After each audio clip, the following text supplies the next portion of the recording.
Donald Trump a dévoilé de façon inattendue un nouveau plan de paix pour la guerre en Ukraine. Trump propose maintenant de créer avec les Russes un Conseil de la paix et de laisser de côté les anciennes propositions.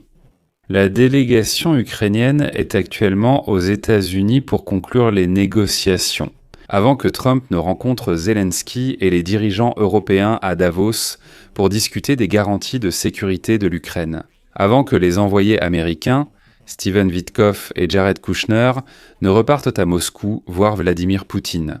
Donald Trump a soudainement déclaré que le plan de paix non encore mis en œuvre.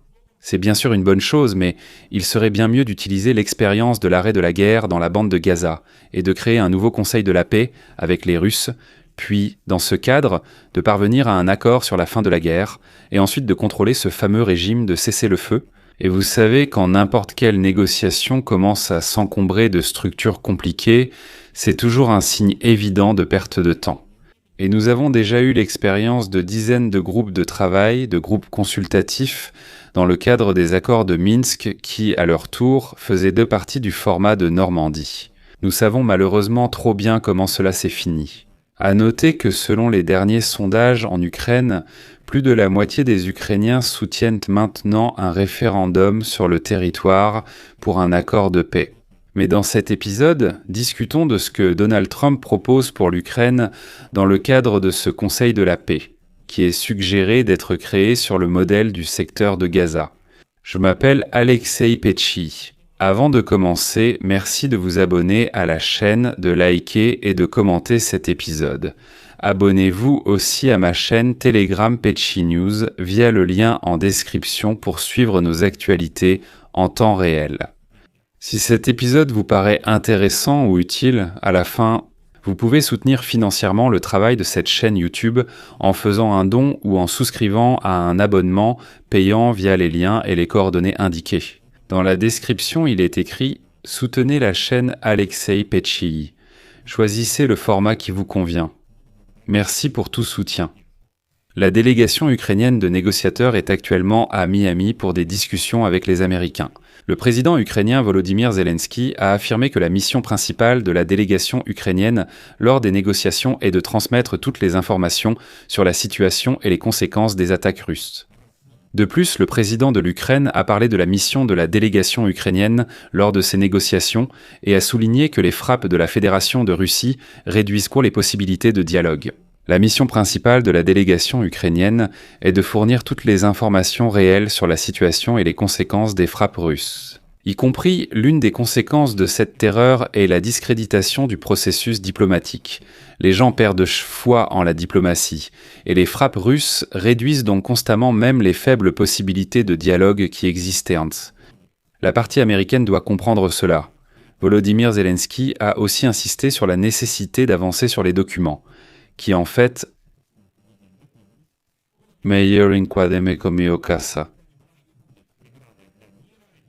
être humain.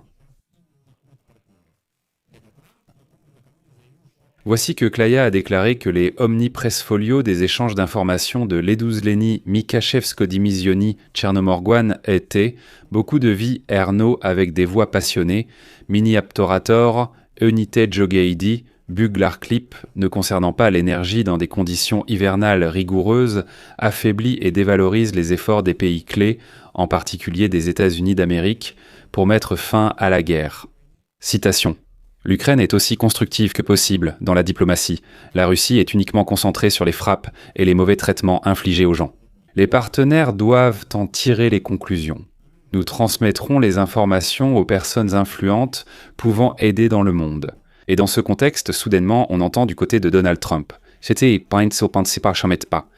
Et si nous mettions de côté le plan de paix pour l'instant et créions un nouvel organe pour rechercher la paix en Ukraine que nous appellerions le Conseil de la paix, dirigé par Donald Trump. Les Russes seraient donc présents dans ces rangs et auraient aussi le droit de vote, en plus de faire partie de cet organe. Comme l'écrit le Financial Times, l'administration des États-Unis envisage la possibilité de créer un conseil spécial de la paix pour contrôler la mise en œuvre d'un futur accord de cessation de la guerre en Ukraine. Selon les informations du journal, le conseil qui devrait être présidé par le président américain Donald Trump inclura des représentants de l'Ukraine, de l'Europe, de l'OTAN et de la Russie. Vous voyez, ici, les États-Unis d'Amérique ne sont pas encore visibles, mais Trump sera à la tête. Et c'est précisément ce conseil qui doit d'abord conclure la paix, puis veiller à ce que cette paix soit respectée. Le Conseil de la paix et le Conseil pour Gaza servent déjà de modèle pour le format ukrainien. Selon des sources, cet organe pourrait recevoir un mandat plus large et s'occuper du règlement d'autres conflits internationaux. L'un des interlocuteurs du Financial Times a déclaré que l'administration Trump voit dans un tel conseil un remplaçant potentiel de l'Organisation des Nations Unies. Donald Trump dit « Écoutez, nous avons créé le Conseil de la paix. Alors dissolvons l'Organisation des Nations Unies et créons l'Organisation des Nations Unies Donald Trump. » Je vais me vanter, mais des responsables américains ont déjà suggéré que le Conseil de la paix traite la situation au Venezuela. Parallèlement, selon le Financial Times, un diplomate arabe anonyme a indiqué que la région restait prudente concernant l'élargissement du mandat d'un tel conseil, jugeant la procédure anormale. Un responsable américain a précisé que le Conseil de la paix se concentre actuellement sur la situation à Gaza, sans aller au-delà pour l'instant. Je vais expliquer ce qui se passe.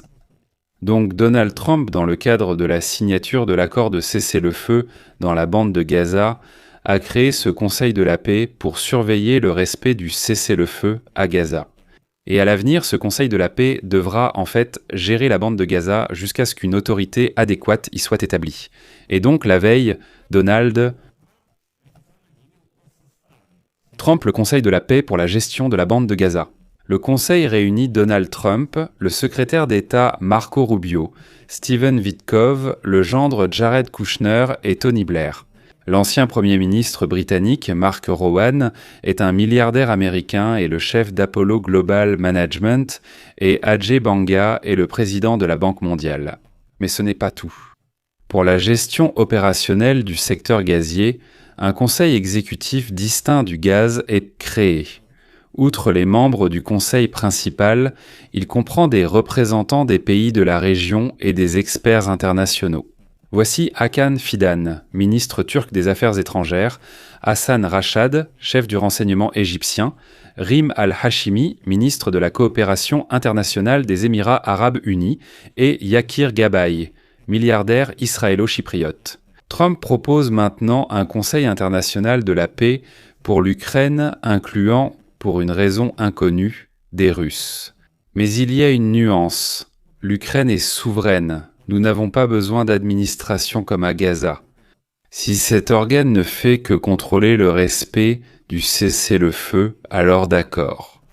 La multiplication des structures n'a jamais rien apporté. Un plan de paix a déjà été élaboré, non ? Combien de semaines cela a-t-il pris ? Un Russe impliqué dans le dossier ukrainien, la délégation ukrainienne connectée, les Européens engagés, des paquets et garanties de sécurité déjà préparés. Et là, tout à coup, Donald Trump dit « c'est bien tout ça, mais reformulons un peu cette idée et rattachons tout au Conseil de la paix.